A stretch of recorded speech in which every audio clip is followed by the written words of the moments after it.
Good evening, ladies and gentlemen. Round 9, race 10 for the Goodyear Autocare Warana V8 T2 E-Series.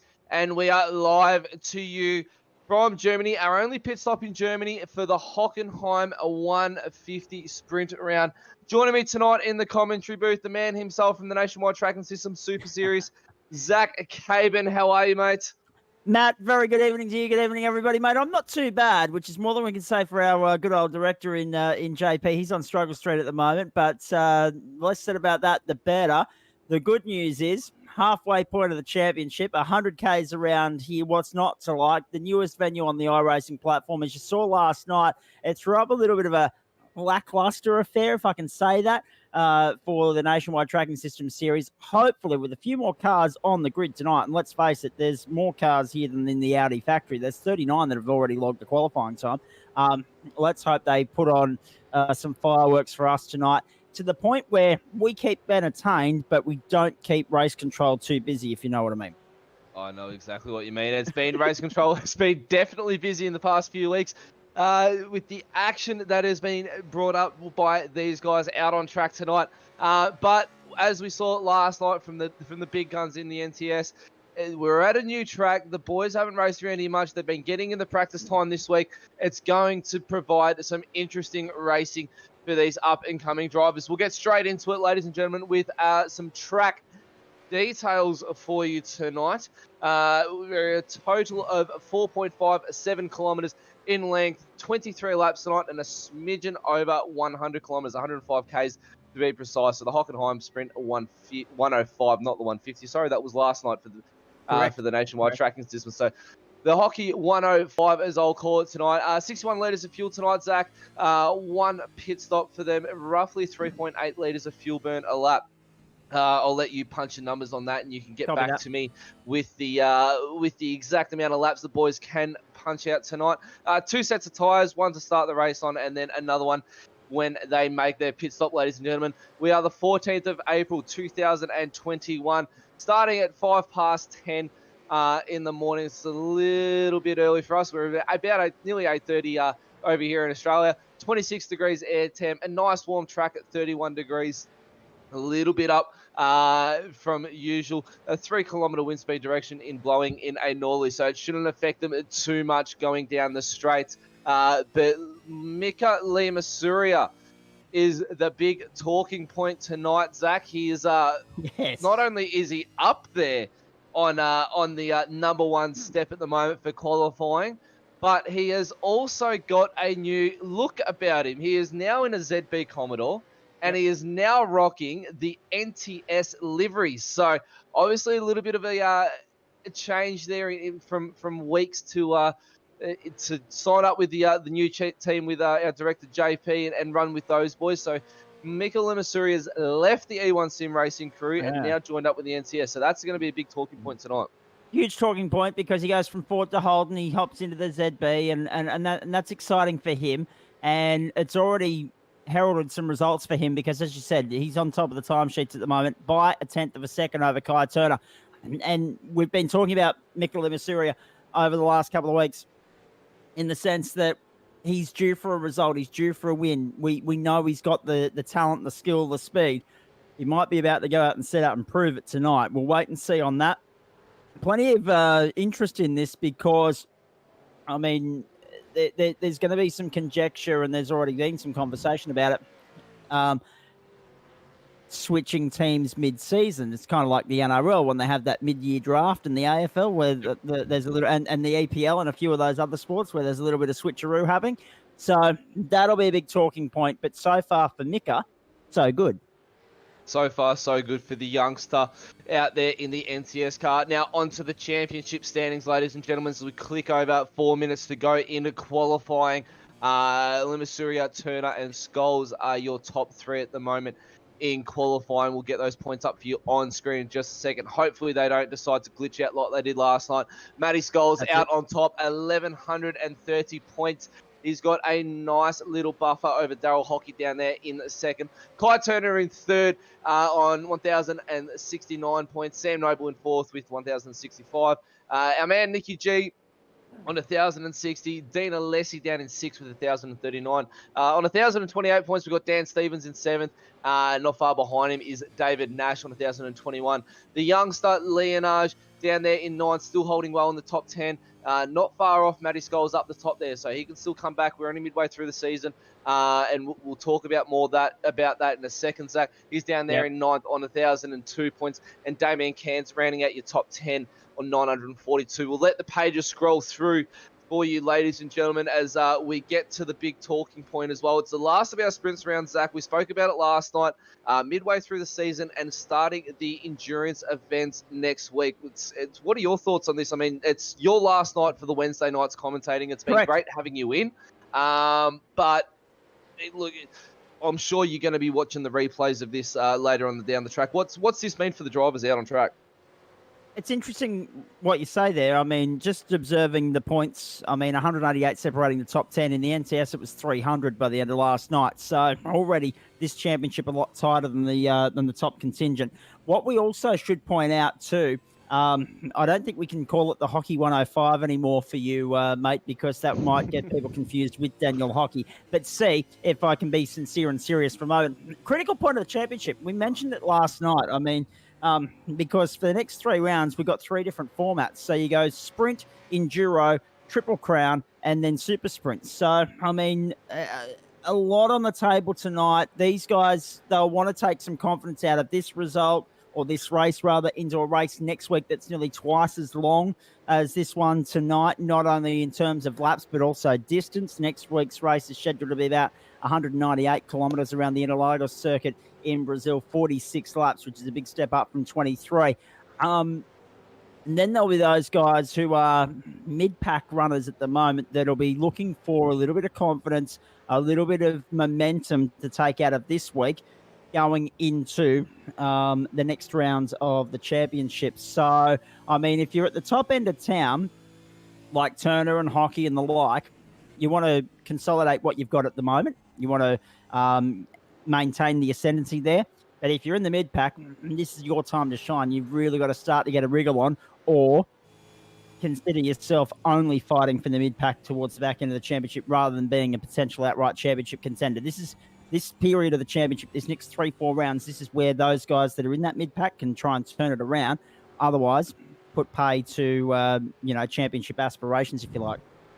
Exactly right, mate. Exactly right. And we just want to welcome in Andrew Collins into the booth at the moment. He's just going to be sitting in with us. We'll get to him in the post-race show tonight. Hopefully it's not too long of a one. We're expecting the race to be done, Zach, in minute 40 a lap, 23 laps. It's going to be just over 30 minutes, I believe. It might even just be a bang on a 30-minute race, I think. So in for a nice, it's going to be a quick sprint. One. Yeah, last Depending night we upon whether we get a safety car or not. That is very true again. Last night we were expecting just a little over 45 minutes, and we came in at 57 minutes, and I think it was 52 seconds or something like that. So, and they had one safety car at the start. So, but the GAC has been providing some awesome racing, ladies and gentlemen, as we finish up qualifying. Haven't had many safety cars at all. So the driving and the talent of the driving from these drivers out on track tonight is just absolutely superb. Indeed it is. Hey, a couple of bits of housekeeping here that we should brush over before we get racing. One's the fuel range, and I'll get to that last. Secondly, 19x and every 9x thereafter. So that's where incident count penalties come into play tonight. And we noted in the post-race show last night that there were a couple of people really flirting with that boundary of 19x in that race last night because of the runoff areas, because of the extended runoff areas here in terms of extra bitumen off the to the side of the circuit as opposed to grass, gravel, and everything else. A couple of the guys flirted with that extra bitumen more than they should have last night, so keep an eye out on that. Secondly, big shout out to Tyson Allen. His dad Troy is racing tonight. Mark Turner's nephew Kai is racing as well, so hello to Mark. And you mentioned the fuel range. I crunched the numbers here a short while ago. 61 litres, 3.8 is the fuel burn per lap. 16.05 is therefore the range. And that throws in an extra element here because you can fuel up at the end of lap 7 and get home. You conversely, you can stretch it all the way out to 16 and do a short, sharp stint home, or you can flex your muscle anywhere in between there. A couple of guys might do 12 and 11, 11, 12, 10, 13, whatever the case may be, depending upon tyre wear, which was a talking point last night as well. So keep an eye out on that. Personally, I'd be going that 11, 12, 12, 11. I think that seems to be the consensus, but there might be a couple of guys come in early and look to just get track position, get some clean real estate. We saw that work for Sean McNamara last night. So, and Cameron Veacock as well. So wait and see. A lot to play out in the next 35 minutes or so. Definitely was. And last night definitely was a big strategy race, Zach. Those guys get 2 pit stops. Only the 1 pit stop tonight, but there is still a lot of strategy to play in this, as Zach was saying, ladies and gentlemen. You can do the 11-12, the 12-11. You can do the 7 and the remainder. It's all up to the driver. You can even fill it right up at the end and just do the short spurt home on the qualifying lap times. It all really depends on tyre life. It's a big one around here in Hockenheim. Tyres do like to go fast. There's a lot of big braking zones. We'll take you for a hot lap later on in the broadcast for you to give you a real eye in on the track and really experience what Hockenheim is like in the supercar. But the drivers are gritting up. We'll get to the grid for you in just a tick. We'll get that up on screen. There it is. Mika Limassuria out in front with the 140.255 from the Nationwide Tracking Systems esports team. In second place, Kai Turner. Row 2, we got Matty Scholes and David Nash. Coming out of the third row, we got Dylan Pereira and Dean Reddit.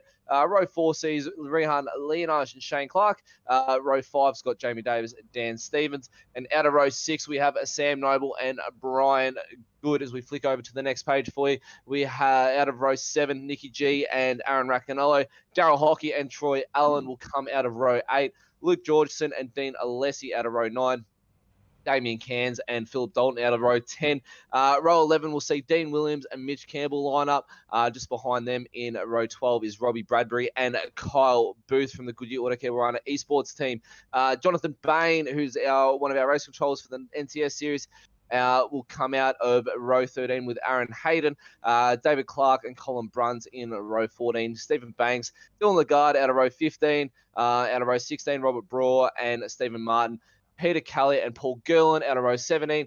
Tony Gaffer and Todd Martin out of row... Oh, I've already lost my count. There is that many cars tonight out on field. Ridiculous. And then we got Peter Latham, Tom Foster, Stephen Black and Andrew Johnson rounding out the field. I'm sorry, and there's Craig Cuthbert down there in 41st position. So 41 cars, ladies and gentlemen, line up on the starting grid for the Hockenheim GP sprint round. Got 3 lights, 4 lights, 5 lights, and they are underway. Mika Limassuria is missing from the start line, so we wonder what happened there. Kai Turner gets a good jump, followed by David Nash, and Dylan Pereira gets an awesome jump. Round the outside, he goes into turn 1. File in single file. Matty Scholes, round Leonage. Just behind him, Dean Reddit. Big incident in the back. They're all gone. I'll do a mark scape right now. I can finally save it. They're all gone, Zach. Out in the back of the field after turn 1. I finally get to say it. We'll come back to a replay in just a moment for you, ladies and gentlemen. But as it stands, as you see on screen, it's Kai Turner, David Nash, Dylan Pereira, the young Rehan Leonage, Matty Scholes, Dean Reddit, Shane Clark, Dan Stevens, Jamie Davis and Nikki G rounding out the top 10 for you there, ladies and gentlemen, as they come down to the hairpin for the first time on cold tyres. Try and get those Dunlop tyres gripped up out of the hairpin. It's the first gear corner as we go to a simsnap.com replay for you, ladies and gentlemen, of this big accident. They're 3, 4, 5 wide coming down into turn 1. There's cars going everywhere. There's not much room to go, and unfortunately, one of the Dragon RC cars just turns them around, and then they all go around. So I tell you, driving by some to clear the track and the cars, but then it's a domino effect later on down the track. It's just a single file of cars in the middle. Zach, to only have 4 cars really properly caught up in that, that's testament to the driving standards of this series, no doubt about that. Well done to all involved there. 1, 2, 3, 4, 5, 6, 7. There's 8 cars to be precise. So okay, so not as bad as it could have been, because that looked like that could have been NASCAR Talladega style. Everyone's in, you know. Not the case. Good to see. Michael Imasuria not on the grid. Just devastating for him. That's He's out on will, track. He's on my timing screen. He's out on track and he's making up down spots. in 28th.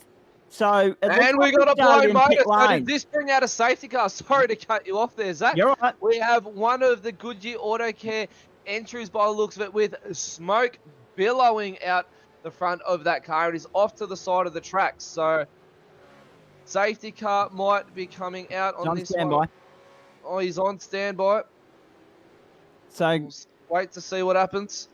Turner and Nash at the front of the field in the meantime. That's Michael Imasuria there, Michael Imasuria rather, there in 25th position. Now, what's interesting for mine is he's obviously started from the pit lane, obviously picked up a pit lane start. So that might be something that the officials have clamped down on because he's in a different car, in a different manufacturer, whatever the case may be. Let's get stuck into that later and deal with the politics after the race. But it'll be interesting to see how far he charges through the field on the back of that. Disappointing for him.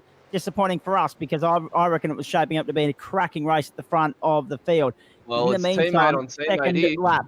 Exactly. Dylan Lagarde on through at the moment there in position number 18, and a car off to the outside as well. And that doesn't look pretty at all. Steve Martin buried in the sand out there. In the meantime, this is, of course, Dylan Lagarde in 17th position. Luke Jorgensen ahead of him, and Aaron Hayden behind him. There's Troy Allen. We mentioned him earlier. 11th at this point in time. You're right on board. Beautiful day at Hockenheim. Oh, sliding. Daniel Stevens. Massive moment for Stevens, and he's dropped 3 positions at least. David Nash has the fastest lap of the race as well. 1 minute 40.75. And only lap 3:23. So basically what we're looking at here, we're looking at lap 7. At the end of lap 7, that's our critical number. We know that the boys can get home from there if they want to come in and fuel up. We're looking at the tyre wear factor as well, and I think a lot of guys will weigh that up as to when they come and make their pit stop. The other big factor here to potentially throw into the equation, if we get a safety car, all bets are off, because all these guys could end up coming in on lap 7, lap 8, lap 9. And then it's a tyre wear fight at the end of the race. Everyone's contending with worn tyres, and it's whoever navigates and manages it the best. That's exactly right, and it's by the looks of it, it's been one of those starts. We didn't have we had a pretty quiet night in the office last night, but tonight's shaping up already to be quite an interesting one, as Michael Imasuria has a look up the inside of Luke Georgeson. Oh, no, sorry, we're on wrong car. Wrong number, wrong car. Sorry, my apologies, ladies and gentlemen. We're on screen with Luke Georgeson. My apologies. I'm getting all my drivers mixed up. There's just that much going on, and it's an NTS. Off the circuit. That's Troy Allen off the track in the sand. Just runs it wide. Was there contact? We will find out, but runs it wide out into the sand trap. But it's an NTS assault at the moment, Zach. There's quite a number of NTS cars out on the field. As one car goes off there, as we've got the 2 liquid moly entries from the Middle Finger Racing side by side with Sam Noble here, and just didn't look like any contact at all, did it? On his own? No contact at all. Just ran wide, tried to go around the outside. We were talking about it last night, Zach. That's one of the interesting moves to make around the outside there, to come up on the inside for the second hairpin.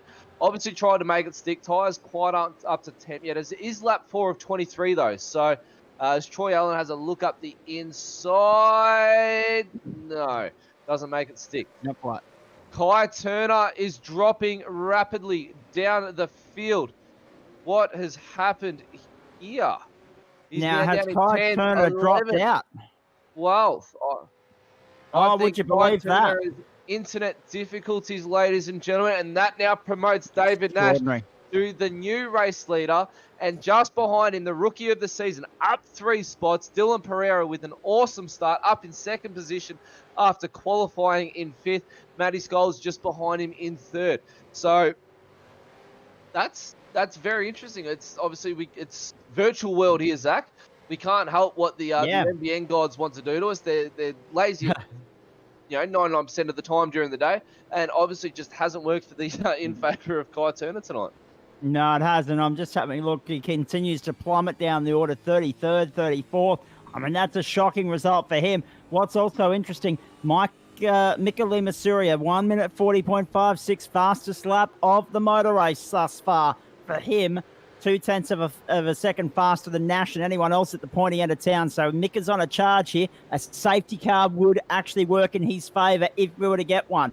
They come round onto the main straight one more time. There he is all over the back of Tony Gaffer, in 17th position. The 4-1-1 down the inside. Limasuria, not quite, but watch him on the run to turn 2. He'll look to get a good run out of 1, does so, but he's too far back now, so he compromised himself through 1 to then miss out. Oh, actually, he's going to have a big dive, big dive. No, not deep enough.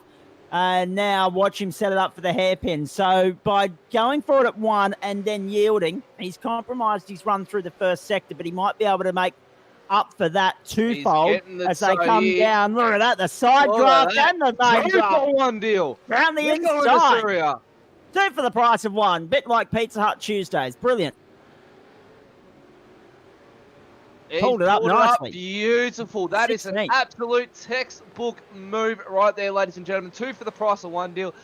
As Zach says from Pizza Hut, what a ripping Tuesday that would be. But absolute textbook move by Mika the youngster there. So he is on a charge. As you said, 0.2 quicker than the rest of the fielders. We're on board now with Daryl Hockey. He had an absolute terrible start.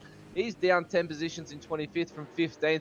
But a lot of big movers. Tommy Foster up 16 positions. Paul Gerlin up 13 positions. Make that 15 positions. Sorry, my timing board goes completely. And there's an accident in the background from the reconnection there. I believe it looked like someone was buried deep in the wall.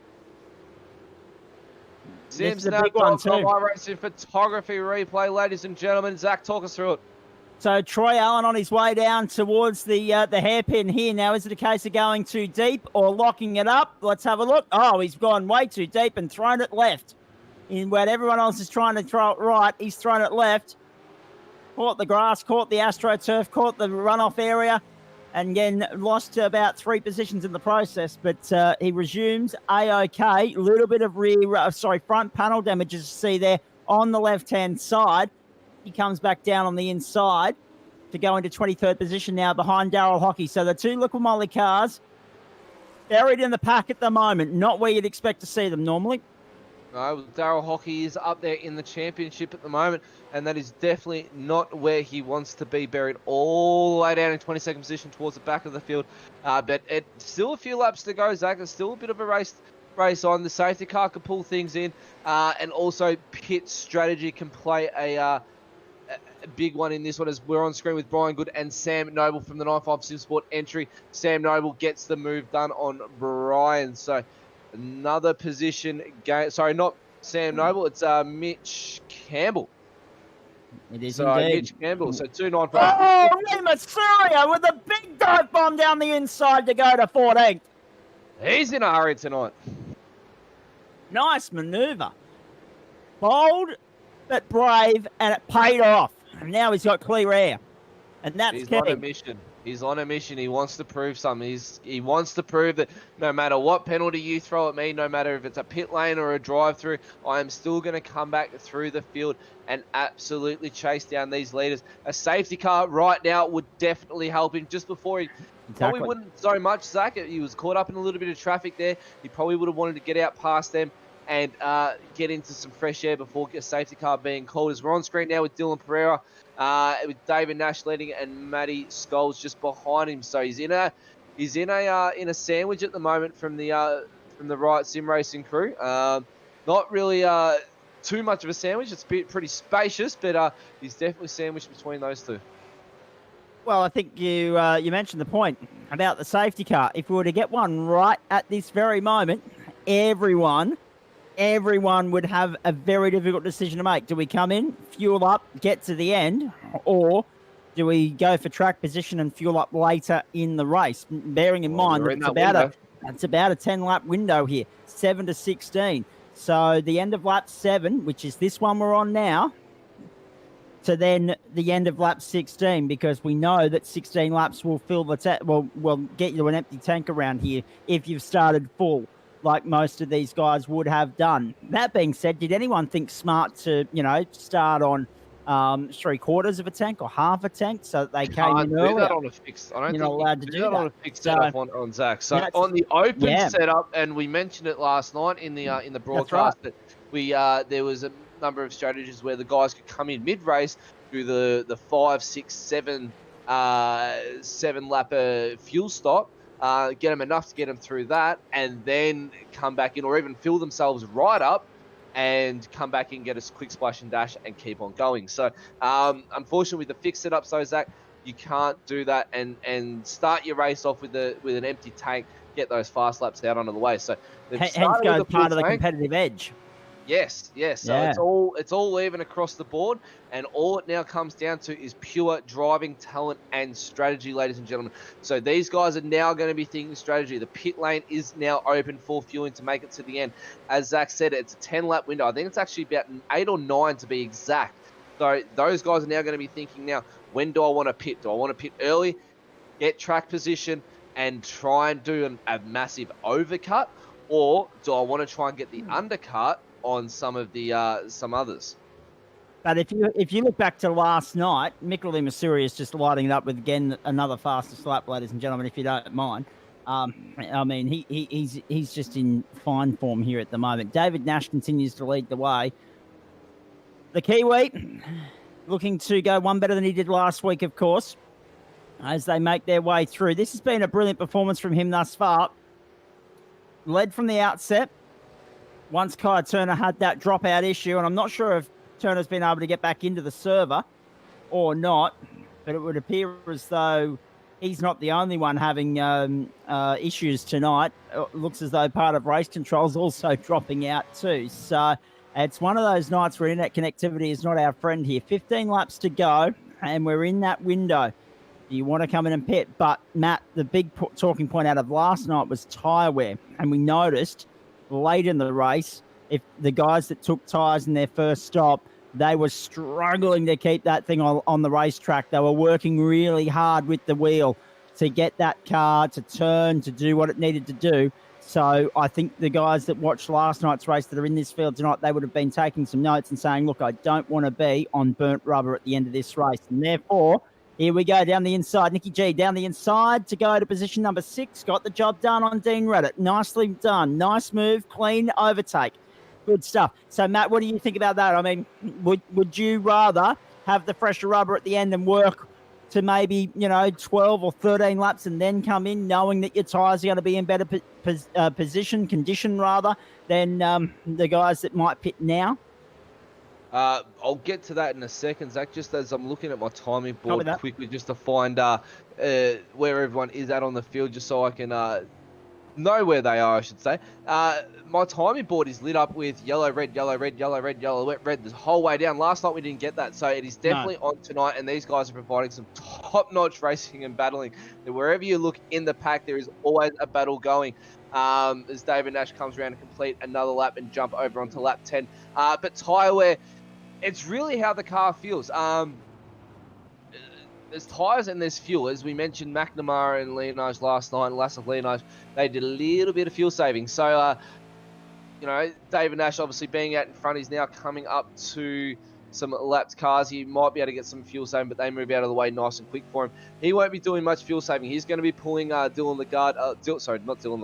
Pereira, if I can get my names out correctly, along with him. So it's fuel saving comes into it a little bit. If you can save half a litre, that can potentially be another lap. So it all depends on how the car feels under the drivers tonight. Big braking zones, a lot of lockups and spins, as you can see, as we get a car go around on screen in front of David Nash, the hairpin right there. It really just depends on how hard the boys want to push tonight. If they want to slide the car around, throw it around, and try and get it as track position as quick as they can, and really push the absolute limit out of these Dunlop tyres that they've got on tonight, they're really going to feel the effects at lap 12. But if they look after them, they might be able to get to lap 16. So it's really up to them on how they want to do it. Yeah, exactly. I mean, someone like Mikkeli Masuri, who's burning his rubber by getting through, overtaking the cars, he will be looking forward to a pit stop and a fresh set of rubber, no doubt about that. He's working really hard. He's pushing to the nth degree tonight to come back through after a pit lane start, excuse me. And he now sits in position number 13. There's Nash down the inside of lap traffic, which gave him a little bit of a scare with that wobble coming out of turn 15. And Nash takes us across the line to complete lap number 10 now. So no interest in the pit lane just yet. No one's even flirted with the idea. In pit lane. Except for Shane Clark. He's always Dean won. Reddit. Dean Reddit in pit lane as well. So there's the two first stops. What's the leaders going to do about this one? Do they react to it, Zach? Or do they stay out for more? That'll be interesting. Now, because I was just about to say, no one's flirted with the idea of coming into the pit lane. Now that they have, that might be the catalyst for what's to come. That might just set the Richter scale off here, and everyone might then say, well, hang on, we don't want them to get the leg up, the advantage. We better shoot for pit lane as well. But what these guys that are out on the circuit now will know is that their tyres might be worn now, but they're going to be on fresher rubber than those that are already pitting at the back end of the race. Matty Scholes sits there in third place at the moment, all over the back of Dylan Pereira. This is a good cracking scrap for second outright in the motor race. Second on track. And I can't get into the maths about corrected order just yet, of course, as Lee Masuria goes up into ninth. Scholes sits third. And again, it's a case, Matt, of Mr. Consistency. Scholes is doing a great job of putting this championship together, and it's not necessarily by winning races, it's just by being there. Well, it's exactly right. As we can see, it's the NTS, the Nationwide Tracking System Super Series. That's a good one to look at. We've got one of the cleanest races that you could possibly have in there. Lasses Leonage. Majority, or not, I shouldn't say majority, but the reason why that guy is leading that championship is because he is racing clean, race in, race out. He's getting those zero exits. Matty Scholes jumps down into the pit lane. There it is. One of the leaders into the pits. This is going to definitely be one to watch.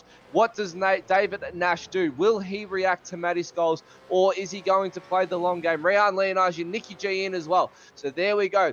Third, fourth, and fifth are into the pits, as it promotes Sam Noble into third, Jamie Davis into fourth, and Mikkel Masuria will be going up as well. Dan Stevens also in the pits, and Luke Georgeson in the pits. So, but clean races help. We have a point scheme in this where if you have a clean race, you get 5 bonus points. If you cop pole position, you get an extra bonus 5 points as well. So that could be, if you can get pole and a clean race, and then finish up as Lashes Leonage did last night. He had pole position, got an extra bonus 5 points, finished up in third position, still took out the round win with outright points. If you can do that, race in, race out, and keep getting 5 bonus points, that is going to add up at the end of the season, and that could be the difference between first place in the championship or fourth place in the championship. Indeed, it could be. Here's Paul Gerlin on screen at the moment, sitting there in position number 13. And look at the swarm of cars ahead of him at the moment. Traffic as far as the eye can see. But he's not close enough to make a threat, to make an impact on the battle for 12th at this point in time. Nash, Pereira, and Noble, 1, 2, and 3. Here's Nash on screen at the moment, coming through the stadium section. We'll stay on board with him. We'll get Matt to potentially talk us through a lap. No, we won't. Into the lane he comes. In comes Nash. So this is his critical pit stop, and eventually we'll get Matt to talk through a lap, and eventually we might even get a chance to crank up the volume. Pereira follows Nash in as well, so this will be tyres and fuel for these guys to fuel up to get them through to the end of the race. And the other critical point that we haven't mentioned yet, the longer you stay out, the more fuel you got to put in. The earlier you come in, the less fuel you got to put in. So weigh up all the little pros and cons of those little mathematics, and I think still the tyre wear game wins this one. That's why these guys have held off until now, and they're going to do 12 and 11. So they're going to go as close to 50-50 as they possibly can as they make their way around one more time. Here's Matty Scholes coming onto the main straight now. He has already been in to get his pit stop done, and now onto the main straight. He's got a chance to get them here and overlap everybody. Watch this. Matty Scholes around the outside. He gets Pereira, but does he get Nash? No, he doesn't. No. So he's picked Pereira. He's got the overcut on Pereira. Pereira stopped a lot longer than Matty Scholes. Pereira stopped 14.2 seconds. Scholes stopped 13.9. But David Nash with a 15.03 second of a stop. Now, 2 seconds longer, just shy of 2 seconds longer than Matty Scholes, but he's out by over about 2.5 seconds, nearly 3 seconds of gap. So that Matty Scholes obviously didn't get a great outlap. Clearly not, and that is so critical. Your in-lap's just as important as your outlap. And we saw last night, Lasif Leonage got boxed in behind a slow car on his outlap, and it cost him second place in the race. So, I mean, it's so critical to get clear air, to fight your way through any potential speed humps and obstacles that might present in the way of in the line of battle here. But at the moment, we've got our eyes on Clark there in 5th place. He's chasing down, of course, Dylan Pereira in 4th. So Brian Good now in the pit lane to complete the pit stops at the top end of town. Aaron Raccanello down in 15th place, the only person in the top 16 other than Good not to yet pit. Good now in the lane. Nash will resume the lead. Scholes, Pereira, Clark, then Reddit make up the top 5. Just having looked down through the order, some big position gains, 16, 17, and 18. Dylan Lagarde in 16th, Stephen Banks in 17th, Tom Foster in 18th, 20 positions gained for him, 12 for Banks and 14 for Lagarde, 12 also for Paul Girl and 17 for Andrew Johnston. They sit 22nd and 23rd. So there have been some big movers tonight, and by the looks of it, most of our drivers have been in to complete their pit stop. There are a couple working down the order that were caught up in the contretemps on lap 1 that have not pitted yet. But as far as the pointy end of town is concerned, where the points are going to be won and the race is going to be won, everyone has now completed that pit stop, and we are racing towards the checkered flag. Yeah, Foster, as you just said, the big gainers there. One of them, Thomas Foster, is now in the pit. So he is now dropping back down the order, as we have one of the middle finger races in the NTS cars out on screen for you. Lima Surya, and I can't catch the number. My eyes. Stevens. Lima Surya and Stevens. Lima Surya up the inside. My eyes are not playing well for me tonight. They've been staring at a computer screen for way too long already today. So definitely need some glasses, I think, Zach, for the next round. I can refer you to Specsavers. Don't worry about that. They set me up with a couple of nice pairs at the start of the year. 10 laps to go. Nash, Scholes, Pereira, Clark, the top 4 at this point in time. Here's Stevens in 11th.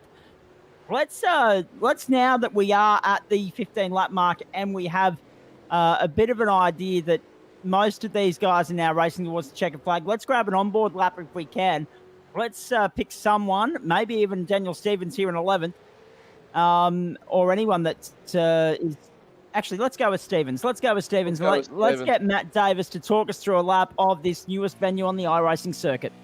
Thank you, Zach. Ladies and gentlemen, across the start-finish line in 5th gear. Quick shift down into 4th. Trail the brake right into the first corner. Right out on the apron. Use as much road as you can without getting that 1X for the off-track. Up into 5th gear. Up into just about to click 5th gear. Hard on the brakes at the 150 board. Back all the way down into 2nd. Round to the right, then round to the left. Quick shift into 3rd, about mid-corner. Try not let the back slide out like it did to me last night for the hot lap. Up into 4th. Up into 5th. Try and duck in under a rear wing if you can. Try and get that slipstream all the way down into the hairpin here. 260, 270k an hour into the hairpin. Just before the 150 board, there's a change of colour in grass. Smash the brakes on as hard as you can get them. All the way back down, right into 1st gear. Ease it on, up into 2nd. Quick short shift, into 3rd, into 4th. Just before you flick it right here through a flat out corner into 5th. Hold it flat out. Touch of the curb, right out to the left, hard on the brakes and get it stopped all the way into 2nd gear. Little clip of the apex there, a little bit click of the sausage.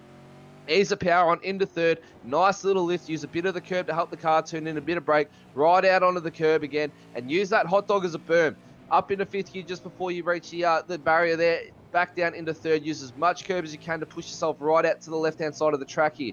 Just before the surface change again. Hard on the brakes. Back down into 2nd gear. I don't use as much curb, but some people do. Right around to the left. Ease the power on. Up into 3rd. Use as much curb here. Little dab of the brakes down into 2nd. Quick shift back up into 3rd. I do through here. Just gets the car flowing nicely. Round to the right onto the main straight for the last corner. Up into 4th gear. Up into the 5th gear. Ladies and gentlemen, that's a lap of Hockenheim. Now crank up that volume as we go for another lap around Hockenheim. Listen to the V8 Supercar roar, 650 horsepower.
Ladies and gentlemen, how was that 650 horsepower of pure muscle in a V8 Supercar going around Hockenheim? Usually they hold the motorbikes and the F1 here, Zach, so it's definitely different to see the big buses getting around here tonight. Yeah, I was going to say, motorcycle racing on this circuit, not as common as what it was on the old layout. Remember the 6 kilometres where you'd go through the forest? Very true. Yes. There were many a cracking superbike battle there once upon a time. Of course, nowadays, when you go to Germany, you associate motorcycle racing with either the Euro Speedway or the Sachsenring, more predominantly with MotoGP.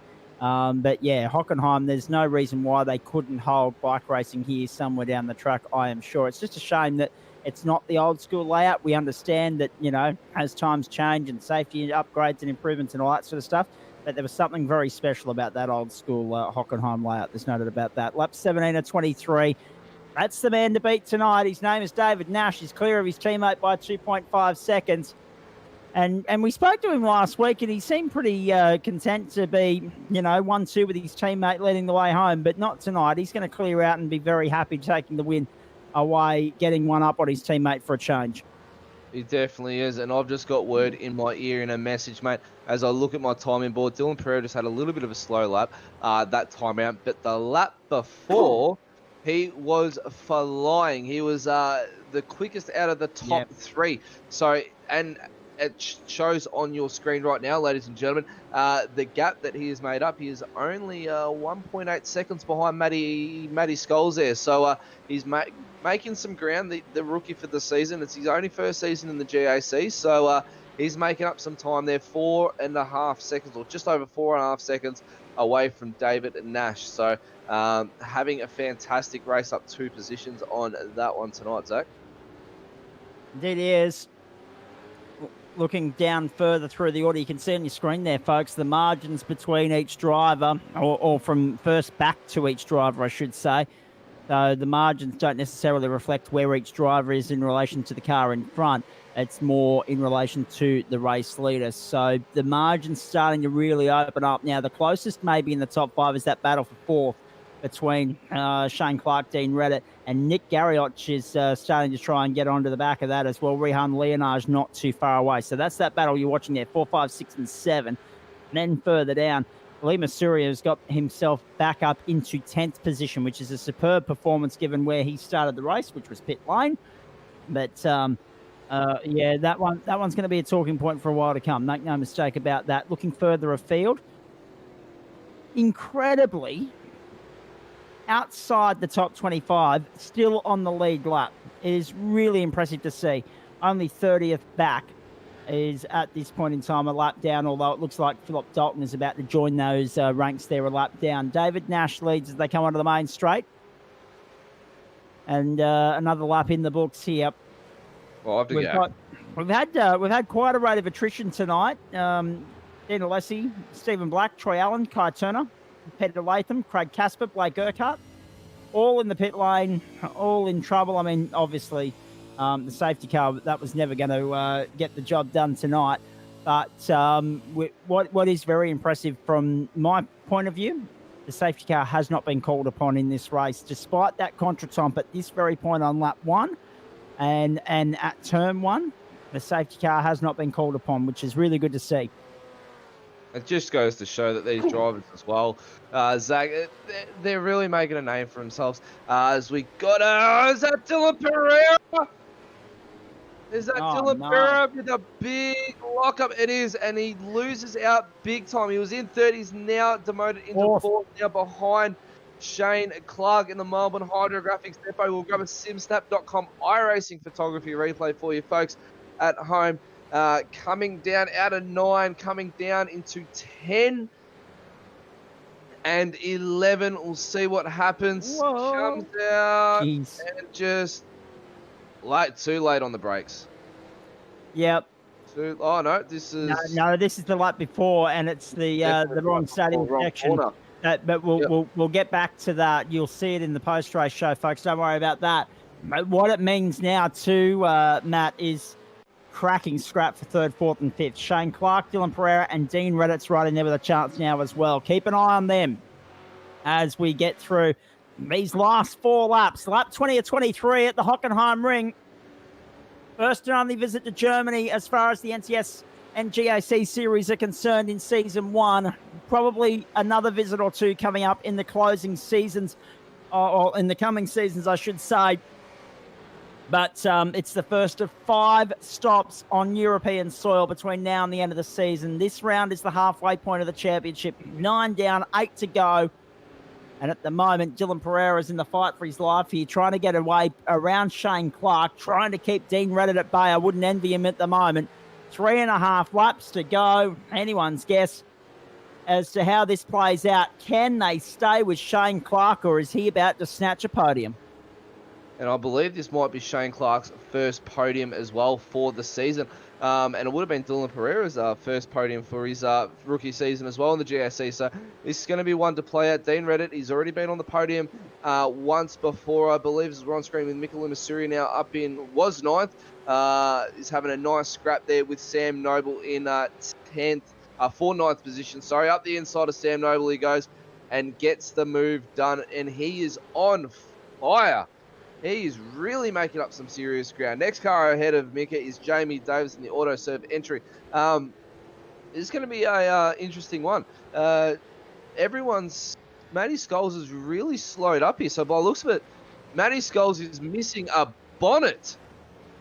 Matty Scholes has had some form of incident. He's missing a bonnet. Shane Clark, Dylan Pereira, and Dean Reddit have caught right up to the back of him now. We'll see if director can find the replay of that one. He didn't have a missing bonnet when he came out of pit lane and the majority of the closing of the race here, Zach. So that's a interesting one to see what happens as Dylan Pereira drops off the back a little bit from Shane Clark, coming down the main, or call it the main straight. I'm going to call this the front straight, really. It's the longest straight on Hockenheim we have. It certainly is. Well, can you really call it a straight when it's shaped like a C? It cuts back when it goes around 180 degrees. It cuts back out, and now Clark under all sorts of pressure here. Pereira, Reddit, Garrioch. And Clark's putting the pressure on Scholes as well.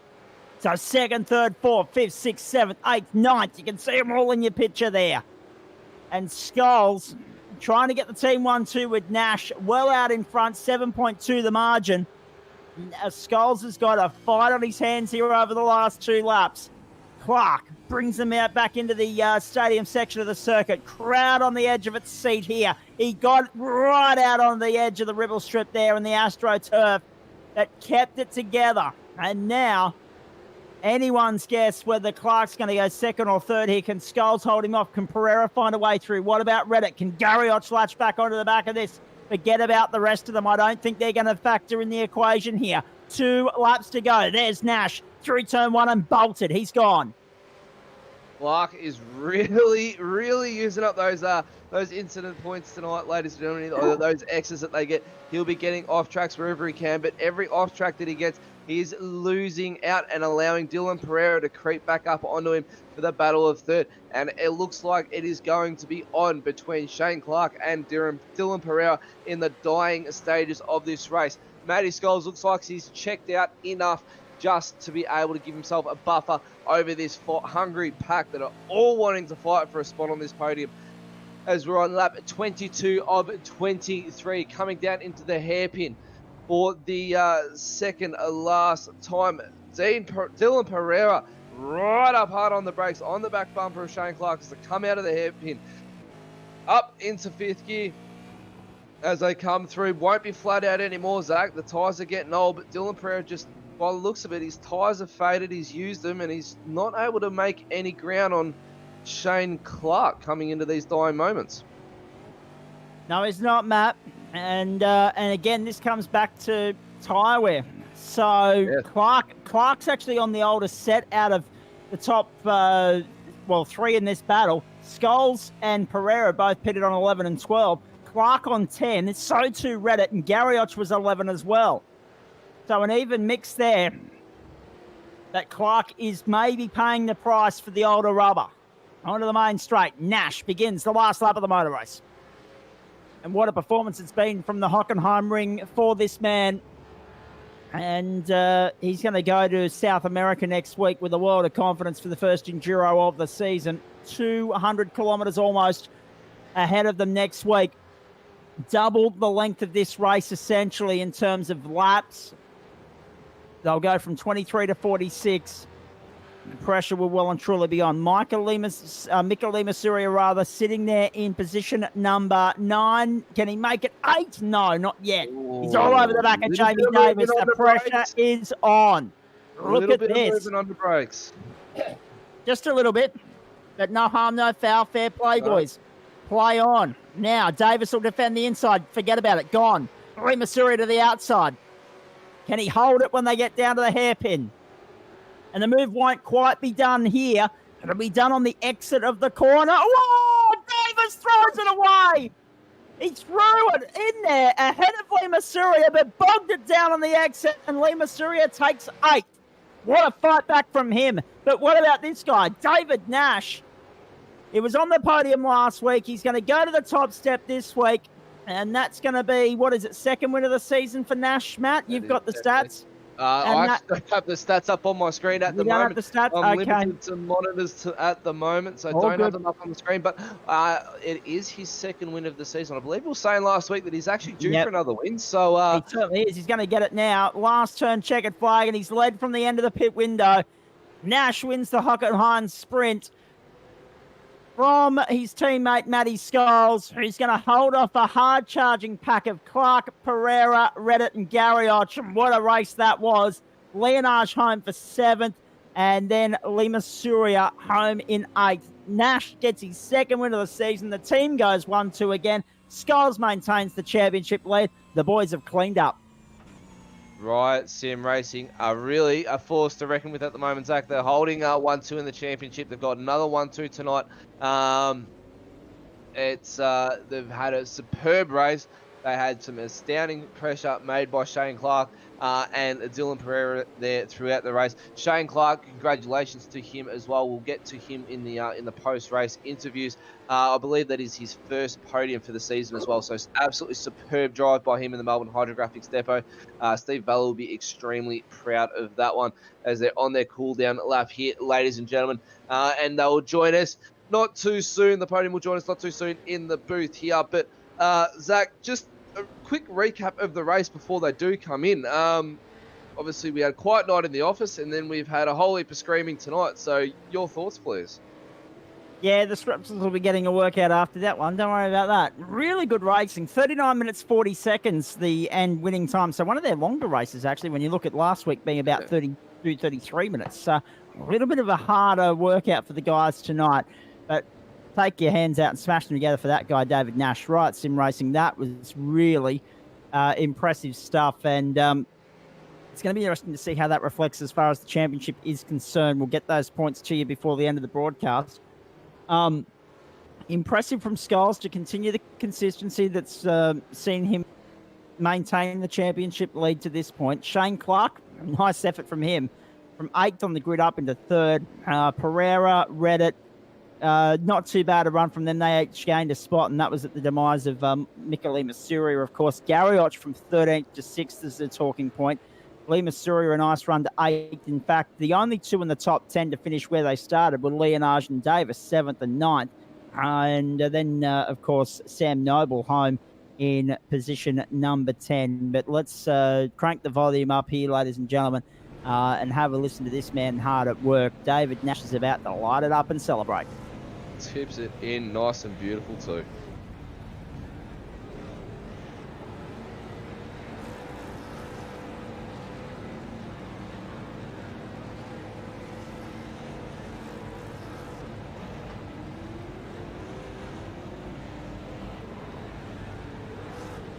I'm just thinking here, Zach, as we're watching this, he's definitely putting on the show, and I reckon he's going to be giving Sean McNamara a run for his money with how much fuel he's got left in the tank. This is going on till Christmas, I reckon. Well, yeah, he should have about 5 laps in the tank. Yeah, he should. As Nash finishes up his burnouts, whenever he will finish him, we'll get him back into the booth shortly. We'll go to the unofficial results for you. David Nash takes out your first position there on the top step, followed by Matty Scholes and Shane Clark rounding out your top 3. Dylan Pereira, absolutely superb race by the rookie there. Unfortunately, just dropping out off the podium in the 4th position. Dean Reddit in 5th. Our man Nicky G up in 6th position there. Rhine Leonard in 7th. Didn't see too much of him and didn't hear too much of him a bit tonight. So obviously Hockenheim not a track for him.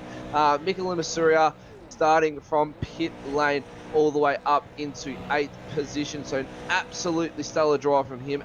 That'd be drive for the night on my cards, and I'm pretty sure it'd be drive of the night on your cards as well, Zach, no doubt.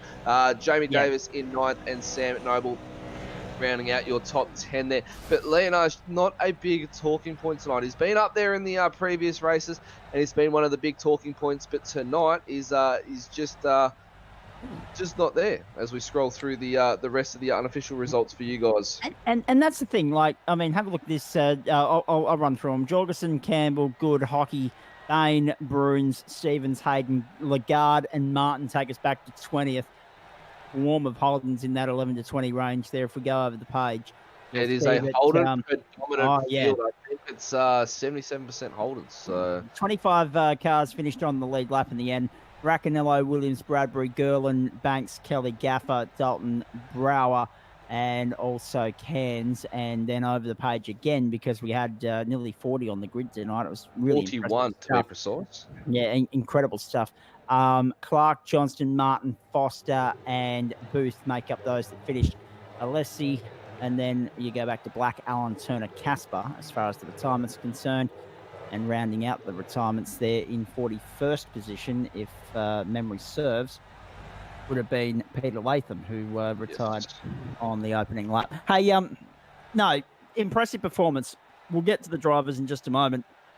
And I know you'll have a good chat with them, Matt. But, I mean, when you talk about Rehan Leonage, rather, the fact of the matter is that you go to 17 different circuits, and we probably put a little bit too much pressure on the 11-year-old because, I mean, we expect great things based on what we've seen thus far. But the truth of the matter is, and this being a new circuit as well is another factor to take into consideration here, but you go to 17 circuits and not all 17 are going to be to your liking. There's going to be circuits that you like. There's going to be circuits that you loathe. You're never going to please everybody. And I think that might be just something from Rehan's standpoint. He might be looking forward to the next circuit based on tonight may not have been to his liking. Well, I think it just might be a Leonage thing that they don't like Hockenheim. I mean, Correct. Laz last night was saying he wasn't liking Hockenheim. So, no, valid point there, Zach. It's a lot of people gel to certain circuits. Obviously, Mac had mentioned last night he gelled. We'll find out tonight from our top 3 if they really like the new circuit iRacing have brought on board. But no, it's definitely drivers gel with certain circuits. I know Bathurst is one that gel with everybody who races there. Everyone in their spare time, if they're not racing, they try and get a lap or two done there and just get some laps. And I reckon I've done thousands of laps around Bathurst in the times that I've spent in my sim, just out of pure boredom, because it's just amazing going through around Bathurst, especially when you're using the VR headset. It's definitely the immersion. If you can't make it up there yourself, the immersion's unreal. So, but to our drivers tonight, Zach, David Nash, Matty Scholes, and Shane Clark. Congratulations, boy. If I can get my words out properly, congratulations, boys. Yeah, don't worry. We'll eventually get that by the end of the year. Congratulations, guys, an outstanding race tonight. No safety car again. That's something to be extremely proud of. David Nash, Matty Scholes, another 1-2. And I believe it might have been Shane Clark's first podium for this season. So we'll find out from that. But we'll start with the third place sitter and see if it is his first podium. Shane Clark, congratulations, mate. Just a quick confirmation, the first podium for this season? No, he's having some mic difficulties by the sounds of it. We'll mix it up then. We'll go to the top step, I believe. David, please tell me your mic works, mate. Yeah, no, it's all good. Congratulations on the win, mate. Obviously, it's been a little bit of time between wins for you. How does it feel to be back up on the top step? And how do you find the new track that iRacing have brought in, Hockenheim GP? It's definitely one to people are gelling to, but it's one that's not a lot of people are gelling to. Yeah, first of all, I'd like to say, unfortunate that Kai exited out due to internet issues. I felt like it was going to be a good battle there with him, so unfortunate for him. New track, actually like it. It's I'd like to see it repeated on the calendar again. Yeah, that was just sort of keep your nose out front and try to keep Dylan, who was absolutely having a mega race, and kept me honest anyway, until Matty pitted, then got out in front of him. So it was comforting to know that I wasn't going to be a bridesmaid for the third week in a row and possibly win it. You had a superb race. Dylan Pereira obviously had an absolute stellar run tonight. One of his best runs so far, I believe, as well. So, yeah, one of his best runs so far, I believe. So, it was good to see him keeping you nice and honest out the front there. I'm running out of questions here. Discord is lighting up on my back screen. Zach's probably the same thing. Obviously, tyre degradation is a big one around Hockenheim, Dave. It's one that it caught out a lot of drivers last night. But how did it go for you? Were you planning on doing the 11-12 stop or the 12-11 stop in strategy, or were you hoping to go a little bit longer? I had no idea. I literally just as soon as one person went in behind me, that's when I make the next lap. So Matty pitted and I jumped in, and Dylan chased me in. So that was about the strategy I had, really. Matt, we mentioned that, didn't we? That there might be a trigger point, like one driver pits, everyone then follows, and that's exactly how it's played out. Yeah, that's exactly right. And we called it in the broadcast. We said, I think Scholesy might have been one to jump in the pits first, or I think it was Scholesy actually was the first one to jump in the pits. And we said, what's this going to do to yourself, Dave, and Dylan Pereira for reacting? And I was actually thinking you may have stayed out for a little bit longer, but you reacted pretty quickly, and it obviously paid off dividends for you. Yeah, certainly did. Obviously, new tyres, you can just about gain a sort of maybe a second a lap to the older tyres. So you stay at the too long and it's just going to eat that time away. So I had a bit of a buffer anyway, so that was the aim. Well, stick around with us because we will get back to you shortly as we go through the rest of our podium. Matty Scholes down in second place. Congratulations, mate, on the second place there. Looked like you were sitting pretty comfortably back in third position, but then an absolute stellar pit stop and stellar outlap, should I say. Definitely promoted you into the second place there. Firstly, we'll stick with the Hockenheim GP questions and how your race went. What did you think of first of all your race and how it went, and then second of all, how did you think of the new track that we're on? Yeah, race-wise, I knew I sort of had to take the opportunity to try gain it in the pits. I thought I'd been pretty conservative on fuel in the early stint, so I took the opportunity to go in quick and thought there might be an opportunity to get past Dylan through pits. So yeah, that worked out well. And then it was just eyes forward and try and catch Nashi, but couldn't quite get that gap to get the toe. Yeah, but the track, I like it. Sort of my first time around it. I suppose it's everybody's on this, but I haven't even had to go around it on any other platform either. So, yeah, it was a bit to sort of work out during the week. Quite a few hours obviously went in during the week to get it all sorted for a second place finish tonight.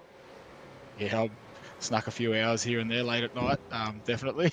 So, yeah, no, it's good. Happy to get 1-2 again. We're just having some technical issues, ladies and gentlemen, with our third place sitter, Shane Clark. We'll keep on Matty Scholes for now, and we'll get some questions fired away from Zach Caven as well.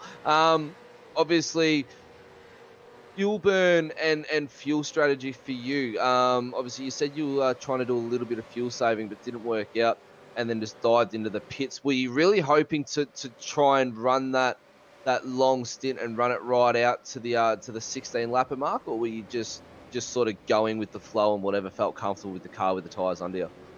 My aim was just to sort of tuck in behind someone for the whole first stint, and then it was going to be sort of whatever I could save in fuel going in seconds. Basically, that's what was going to try and create the overlap for me, which seemed to work out. I don't know whether Dylan had some issues in the pit, but yeah, no, it just seemed to work out well for me.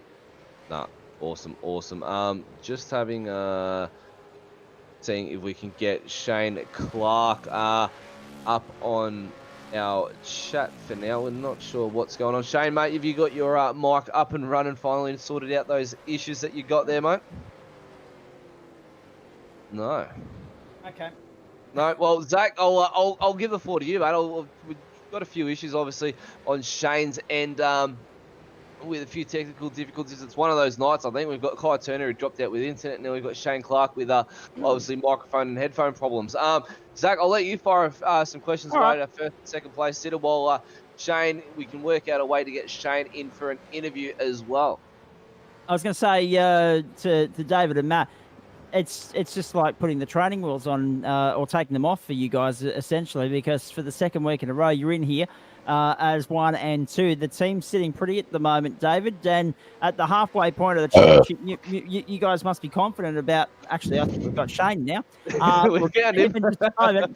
We found him all right. But David, just looking back at the first half of the championship, you guys take a tremendous amount of confidence and momentum into the second, don't you? Yeah, we certainly do. The team's really gelling, and the late nights practice sessions we're having, obviously simulating a race, is actually working quite well for us. So that's basically our strategy going forward as well. So a bit of time behind the wheel, and you're good to go. Indeed, and Matt, we mentioned last week your consistency is serving you very, very well at the moment. Is it just a case of playing more of the same in terms of not showing your hand too early and just playing it the way you've always played it for the first 9 rounds going into the next 8? Or have you got to up the ante now because you've got a bit of competition coming from your teammate here? No, I think it's just much of the same. Get as many laps in as we can. We all seem to be pretty similar. So like Nash was saying, we have some pretty good battles during the week and late at night, which definitely helps during a race. Gives you that race scenario. So it is good. But I think we're a little bit lucky tonight with, Micah starting from pit lane, and then we lost Kai. So we'll take it when we can get it. Yeah, I was going to say, that really shook things up, didn't it, David? Mika starting from pit lane, Kai dropping out. It worked into your favour, but it looked as though, to be fair, it was always going to. The strategy that you guys ran with, that was always going to have you there or thereabouts, irrespective of the presence of the youngsters. Yeah, unfortunate for Mika having to start from pit lane, but I see he made 31 positions, which is absolute mega. So well done to him. And yeah, Kai dropping off was real unfortunate, because I felt like me and Kai were going to skip away there and have a good battle, but that's internet dramas at times, isn't it? Yeah, exactly right. We'll check in with Shane Clark in a moment and make sure that he can hear us. I know the boys behind the scenes, Andrew and Matt, are sitting here trying to sort that out for us. Just while they do that, David and Matt both mentioned the amount of positions gained by Mika Masuria. He gained 31 tonight from where he started down in pit lane. So it's a loss of -7 compared to what his qualifying position would have had him. But that is still an impressive drive all the same. Mind you, I'll just quickly step in as well. I've done the pit lane start at Long Beach at the very, very start of the season, and it is not fun trying to drive back. You start from pit lane. Mika was lucky enough to be able to be on top step of the podium starting from pit lane, but if you've only got in one or 2 laps that have been poor, and it puts you down towards the back of the field, and you're starting from pit lane, and you know you can be in the top 5 for qualifying, it starts you all the way back down at the back of pit lane. So lucky enough for Micah tonight, he was first on the podium when he got given the pit lane penalty, so he was starting right at the front, so he didn't have to transit as long down the pit lane. So that was helpful, but he's still got to wait for 41 cars to go by his pit stall for him to be able to exit out of the pit lane. So that is a big feat on its own. Certainly is. The other big gains tonight, and we've lost Clarkey again, but that's okay. We'll work on it. 11 gained for Colin Bruins. They're in position number 17. 11 gained also for the Year 1 Sim Racing 99 entry of Dylan Lagarde in 19th, 12 positions gained for Steve Martin in 20th, 10 for Paul Gerlin in position number 24. And that takes us out as far as the big gains are concerned. Big losses, many to mention, but I don't think anyone will appreciate us doing that, so we won't. In saying that, though, not that you guys needed a tremendous amount of practice, David and Matt, but the overtaking opportunities compared to most sport, I think there were a couple more tonight, but the challenge was just as intense, just trying to execute and cement those overtaking opportunities, particularly down here at the hairpin at turn 6. And also we saw a couple of guys try boldly going into turn 9 and into the stadium section as well. Yeah, unfortunately, I didn't get to actually overtake anyone. Well, So- I was going to say that's the Connor being right out in front and just smoking the competition. Oh, But there's a few lap cars which made it a bit of a battle, but that's life, and Yep. when you're up the front. Matt, what do you think of it all from an overtaking perspective, mate? Yeah, I like it. I think it's got a few different opportunities around the place. So, but the same thing, you sort of know that when you're in front of someone, you really got to concentrate on getting the exit leading to that hairpin. Make sure you get that sort of right, that exit, so that they basically don't get that huge run on you, because they can basically be past you before you even get down there. So, no, it's enjoyable track. I'm just getting word through that Clark might not be able to join us. There's a few issues going on with these Discords. So we'll keep pressing on with the two winners here, first and second. And hopefully, if we don't hear from Shane tonight, Matt will be able to have a chat with him next week during the broadcast. In the meantime, let's press on here. Look to next week, I believe. We're starting. Yeah, into Lagos next week. But there was one other thing that I was going to mention to these boys just before that. Because obviously you mentioned, we mentioned the overtaking factor. I wanted to just come and get a quick comment from Matthew, if I could. The pack was starting to hunt you down there in the closing stages, mate. What do we put that down to? Was there anything in particular that occurred to bring you back to the pack? Because it looked like they were going to be right on your clacker if there was a couple of more laps in that race. Yeah, well, they sort of closed up a little bit, and then I managed to hold them at about that sort of just around that 2 second. But then I don't know who it was, but in the stadium area, I basically come across a car completely sideways, which is why I removed the bonnet and a few things. I had nowhere to go except lock it up and career into him. So I don't know who it was, but fortunately for me, the car was in reasonable nick after it. I could still continue to carry the same pace. Indeed. All right. Matt, you mentioned next week Interlagos. We've got 58 laps on the Tuesday night. You guys back it up with 46 on the Wednesday night. And as the man that's going to lead the commentary, you must be looking forward to that. Well, not really, because I've got to do Tuesday night with you, and then I've got to come back it up on Wednesday night as well. So I think I'm going to have to go speak to Strepsils, I think, and go get a sponsorship from them, because I'm definitely going to need it. But in saying that, endurance round is going to be a nice. It shouldn't be too crazy. We might be able to relax in the middle parts of the race to be able to just unwind, but a little bit. I'm definitely looking forward to it. I mean, look, Dave, Matty, and the boys in the GAC series, you guys have been outstanding with your driving. It's provided more entertainment tonight than it did last night. We had a nice quiet night in the office, and tonight we've been screaming down the mics and screaming at each other at how well you guys have been racing and how much action has been going on. So if tonight's anything to go by for next week, I'm pretty sure it's going to be an action-packed 40-lapper or 46-lapper race for you guys. But looking now to the endurance rounds, Interlagos, a beautiful track, a difficult track at it as well. But 46 laps around there is definitely going to be a tricky one. What are your thoughts? We'll start with Matty and we'll finish up with Dave. Yeah, I'm looking forward to it. I actually really like Interlagos, so I think Dave actually likes it too. So yeah, it'd be one to just do a bit of work during the week with some race stuff, and yeah, really looking forward to it. I mean, it doesn't really matter how many laps it is. Yeah. It kind of sounds like I'm just going to be chasing Matty down, so that's the aim. No way. bit of teamwork maybe possibly throughout the race there, possibly. And a little bit of drafting. Yep. There's a long straight there. There is a very, very long straight there. Zach, Yeah. any questions to fire? I know you're full of them. And you're a man of many, many questions as well, with such experience behind you. I'll let you fire a few away at the boys. I was going to say I'm full of questions, but I'm also full of other stuff. If you talk to some of my friends, David and Matt, obviously Interlagos, a flowing open circuit, a couple of tricky corners as well, the tighter hairpins in the mid sector of the circuit, but an open circuit, it lends to good racing, doesn't matter the car, and overtaking opportunities, there are plenty of them there. So how much of an emphasis are you going to place on qualifying, knowing that the race is almost twice as long as tonight, knowing that there are overtaking opportunities at your disposal there, knowing that because of the race being longer, the potential for a safety car is a little bit higher as well? Yeah, I think qualifying, you just want to be up top 5 anyway, no matter what track you're on. Obviously, turn 1 is the critical corner that I think. If you can get that right, the rest of it can sort of flow. So that's my sort of game plan anyway. Indeed. Now, I just had a message come through that old mate's internet is running a little bit slow, but at least he hasn't had to bolt like he did last week. So we'll get back to Matt very shortly. In fact, we're not too far off being able to wrap this one up. Before we do, Matt, some thoughts from you on the Interlagos circuit, because I mean, obviously, as I just said with David, there qualifying and overtaking opportunities. There's plenty of opportunities there next week.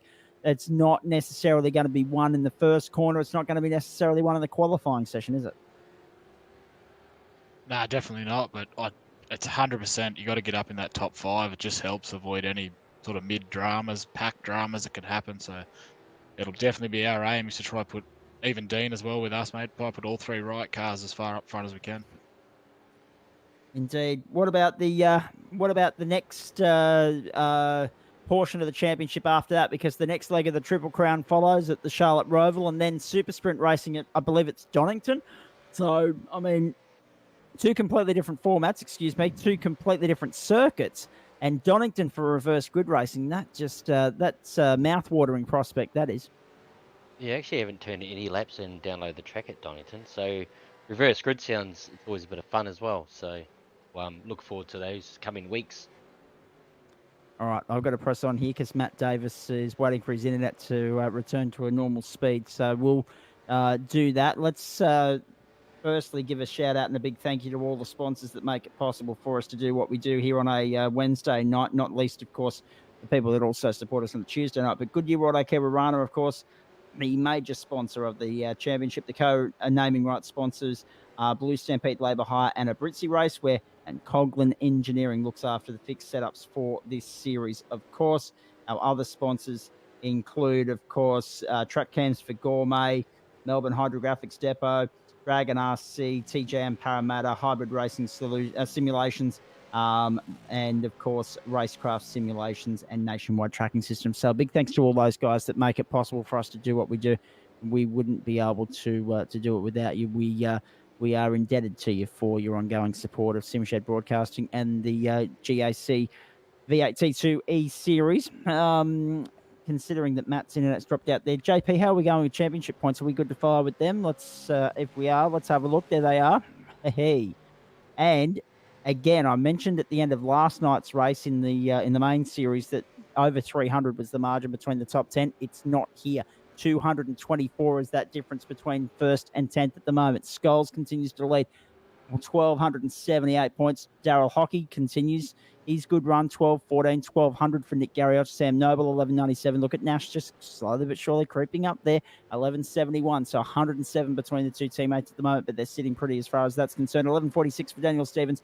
Clyde Turner, 1143, 1140 for Rehan Leonage. And Dina Lacey on 1119. Dean Reddit on 1,054 makes up the top 10 at the moment. Over the page we go. We'll continue to let that scroll through for you so you can have a look. Interesting 11th and 12th, very closely bunched there. Jonathan Bain in 13th, Bruns, Bradbury, Jorgensen, Hayden, Racanello, then Dylan Lagarde and Dylan Pereira, two of the guys that featured prominently in the broadcast tonight, separated by 7 points, but in the wrong side of the top 20 there. They're down 19th and 20th. So, yeah, plenty to take out of that and try and dissect as far as the racing here is concerned. We are 18 minutes away from 10 if you're just joining us, Eastern Standard Time, wherever you're tuning in around Australia, be it via SimShed Broadcasting or Real Sim Racing Australasia via Facebook or YouTube. Zach Caban in the chair. Matt Davis, yes, he's got all sorts of tech issues there. So we mentioned about the tech issues plaguing some of the drivers tonight. It's also plaguing our lead commentator. So it's up to me to wrap things up for the second week in succession. Before I do look towards wrapping up, boys, before I forget, David Nash, Matthew Scholes, anyone you guys would like to thank, and Andrew Collins is standing by to jump in and have a comment as well here. But David and Matt, I'll let you do your thank yous first. Basically, JP, the SimShed Broadcasting, F Suicide, Matty Davis group there, and the Riot Boys. Great bunch of guys that we seem to be pushing and pushing. Matty. Yeah, very similar, mate. Goodyear, Autocare, Warana. The SimShed broadcast team, JP. Yeah, Riot Boys. The F Suicide, yeah, all the same, mate. Just happy to show up each week and keep churning out, see if we can get on the podium each week. Nicely done. Have we got our lead commentator back? Are you there, Matt Davis? I am finally MBN, as hopeless can be. So I'm finally back after a nice brief moment. I've had to shut down the stream on my end to be able to get some form of good internet connection through the channel here. But no, look, I am finally back. MBN need to fix their issues. Thank you for covering yet again. It has been absolutely phenomenal having you. What are you going to do without me next Wednesday night? I am actually not entirely sure. I'm going to have to give NBN a call during the week, I think, get them to come out and sort out their issues. But no, look, big congratulations to David and Matty on first and second there, and also Shane Clark on third position. Unfortunately, we are not able to get him into the booth tonight, ladies and gentlemen. He is having tech issues also. I believe it's not internet related, but it is technology related with the headset. So we'll try and get a report from him during the week. I'll try and give him a call and then just grab some thanks, and we'll bring it up in next week's show. Maybe even get him into the booth. But look, just want to say, obviously you've mentioned the sponsors, but just want to say a massive thank you to yourself, Zach, for jumping in these past 2 weeks. It has been absolutely phenomenal having one of the best commentators in the sim world and in real life as well. Should come and join in for the Goodyear Autocare Warana V8T2 E series, and give myself some assistance and also take over for me when I have some issues and emergencies to attend to. But no, it's been absolutely phenomenal having you on board the show, mate.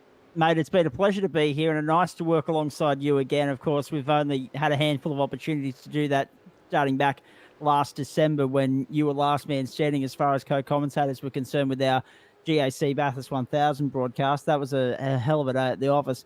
But I have to say, it's been a pleasure, not just to keep the vocal cords warm over the last couple of weeks whilst my other sim racing commitments have been shelved for a 2-week mid-season break for those guys, but to witness some of the talent on show here that will no doubt, as the year goes on, we'll see a couple of them step up into the main series, and of course we'll be keeping our eyes on their progression along the way leading up to December and that 1000 again, and then who's going to go step up to the plate and have a crack next year and go and take on the likes of Leonage and McNamara and co. It's been really cool. We've had 2 cracking races. I think most sport probably set the benchmark. There was not much time for it to take a breath there last week across both races. Hockenheim, great to have it in the server. I was going to say, don't sell me too richly either. I don't know if I'm one of the best sim racing commentators yet. I'm still learning the ropes here. It's interesting when you go from real world to sim racing and then sim racing back to real world. There's a huge paradox there. But hey, pleasure to join you. Pleasure to be here with JP and the rest of the crew. David Nash, just one incident point tonight. There were a lot of talking points regarding incident points last night. You might recall, Matt, no one had a clean race last night. No. I don't think anyone's had a clean race tonight either, but one probably the best there for David Nash. So we take stock of all of that. We pack up, we regroup, we go to South America, Brazil the next stop, and the racing there should be absolutely phenomenal. I look forward to tuning in and catching some of the highlights with you guys in the booth as the season rolls on. Of course, we're going to catch up on Tuesday nights as per usual. And then who knows, I might get a chance once the next season of GSRC action is over to step back in and help out on a Wednesday night again. But it's been great fun. Can I just say too, let's bring in Andrew Collins at this point in time, because he wasn't with us here last night, but he is with us tonight. Question number one, what do you think of Hockenheim? Yeah, it's an interesting track. I was actually out for tea with my parents last night. I had my phone set up watching the stream on the table at the pub. And I got that's commitment. I have done that a few times, Andrew, myself, listening to Zach comment the Freaky Fridays. So I got told to turn it off pretty quickly, so you've got to do what the parents say, even though I'm 41 years old. But anyway, yeah, look, the right Sim once again join us. Dave Marsh and Matty Scholes. Their names keep popping up everywhere. And if, just to follow up what Matty said, Zach, you definitely are one of the best in the game. And if I do get a chance, there's some awfully big shoes to fill. I can assure you of that. So.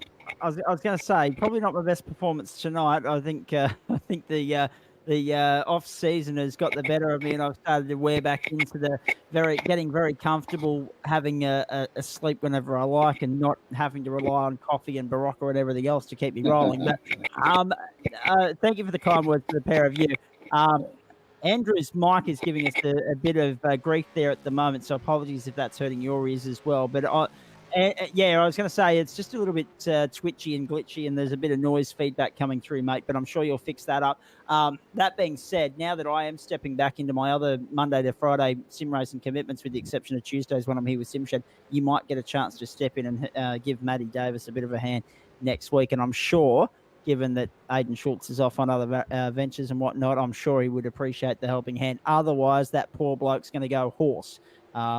Given that between the two of us, we're still feeling a little bit worse for wear tonight. The old voice box, it starts out at 8 cylinders, and after a really good race, it's down to about 6 or 5.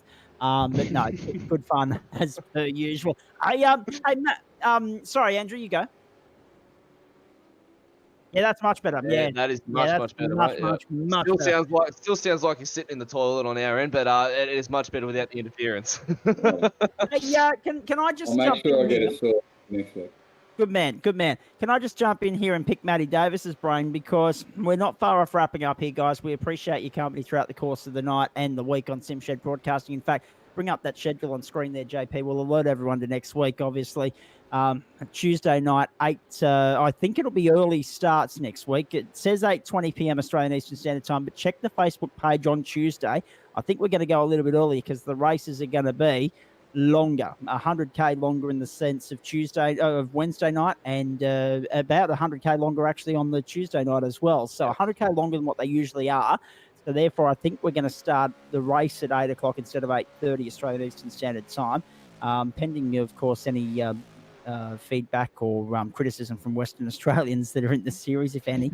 That might be the problem there. But 8 o'clock instead of 8:30, so 7:50 instead of 8:20 for next Wednesday and Tuesday night, because we hit enduro mode. So the races will be somewhere between that, in the GAC case, it'll be somewhere in that 70 to 80 minute window, and for us on the Tuesday night, it'll be somewhere up around 90 minutes of racing for you next Tuesday night, and we are looking forward to it immensely. Matt, I want to pick your brains before you wrap up here, mate. Halfway point of the championship, we know that Scholes is looking strong. We know Nash is trying to claw his way back. We know drop rounds are going to factor in here. What have you taken out of the first half of the season? What have you made of what you've seen?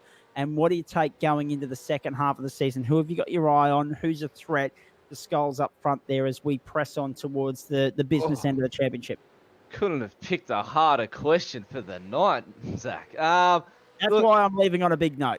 That you are definitely leaving on a big note, mate. And you're really going to test my brain here this late at night. But look, the big threat to Scholes can be anybody inside this top 10. As we said at the start of the broadcast tonight, it's only 180 points roughly that are separating 1st to 10th.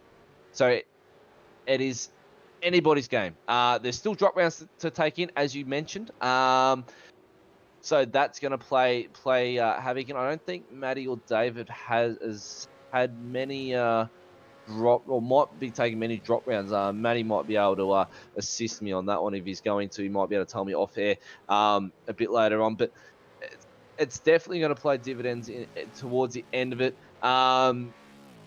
Looking towards the end, what I've taken out of the start and taking into the end, just the driving etiquette from these guys. I say it week in, week out. Compared to the main game and the big boys up front, the driving etiquette coming out of this series, if it's anything to go by, having them step up into the main game will just make it even better again. So we're not having any safety cars. I think it's now a couple weeks running straight now without a safety car, I believe. I think we might have had one at Mosport last week.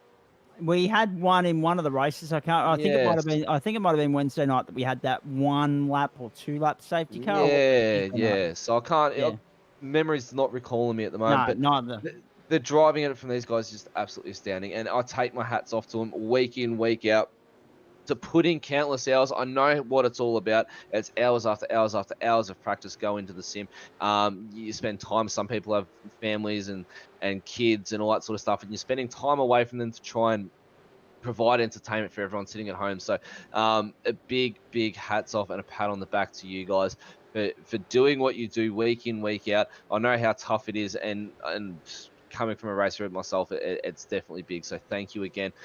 Leading into the back end of the season now, I just want to be able to watch that etiquette grow even more from what it is now. So really, that's about it. But the championship's definitely going to light up, Zach. So if you do have a chance to either join myself and possibly Andrew in the booth, definitely jump in and say good day. Absolutely. If not, definitely catch up on the replays or even have the stream in the background running when you're commenting for the on Wednesday nights there. But it's definitely going to heat up now. The horns are out. Matty Scholes has got the big wings out, trying to stop everybody from coming through and taking that number 1 spot off him coming towards the end of the season.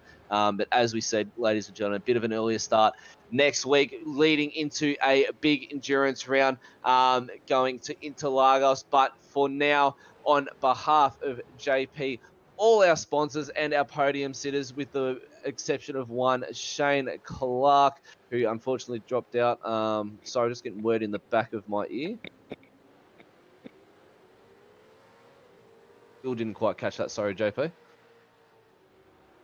Drive of the night. Zach, I'll ask you for that one, and Andrew, I'll go to you on that one as well, since you were watching with us for most of the night. Who would be drive of the night for you, Zach? We'll finish up with Andrew. Zach, not there. No. Andrew, drive of the night for you. I reckon Matty Scholes.